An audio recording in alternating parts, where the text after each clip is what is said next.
नमस्कार प्रिय साथियों। जैसा कि आप सभी स्वस्थ होंगे, मस्त होंगे और अपने दैनिक कार्यों में व्यस्त होंगे, मैं अपनी बात एक छोटी सी लाइन से शुरू करता हूँ कि लोकतंत्र में जिस दिन पत्रकारिता जो है वो सत्ता के साथ हाथ मिला लेती है, उसी दिन से देश में विकास का जो रथ है वो रुक जाता है और सत्ता स्वयं को अहंकारी महसूस करती है और उसके हृदय में अहंकार का निवास बहुत आसानी से आ जाता है, क्योंकि उसे पता है कि जो हमारा चौथा स्तंभ है, जिसे हम आप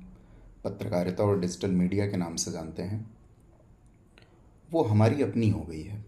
मैं जो चाहूँगा वो प्रसारित होगा और वो लोगों तक पहुँचेगा। उसमें सच और झूठ के बीच का जो फ़र्क है ना, वो बिल्कुल ख़त्म हो जाएगा, क्योंकि हम आप सरकार यानी जो सत्ता चाहेगी वो पेश करवाएगी उससे। कुछ विगत वर्षों से और विगत समय से ऐसा चल रहा है कि जो पत्रकारिता है उसने अपना जो है अस्तित्व खो दिया है और वो इस निचले स्तर पर आ गई है कि सत्ता पक्ष से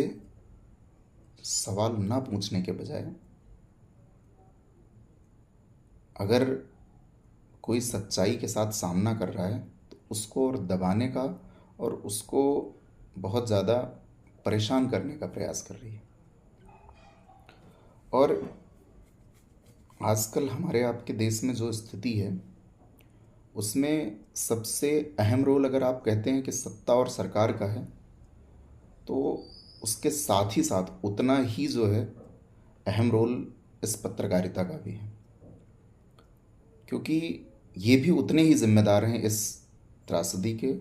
और इस भयानक या भयावह जो स्थिति हमारे देश में उत्पन्न हुई है उसका उतना ही जिम्मेदार ये लोग भी हैं। कहने को तो बहुत सारी चीज़ें हैं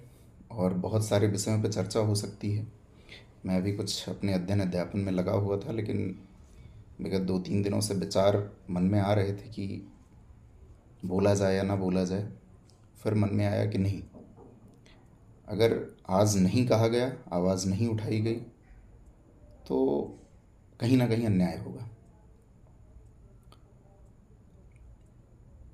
मेरा बोलने का पर्पज़ ये है कि मन में सवाल ज़रूर आएगा कि आखिर मैं क्यों ये बात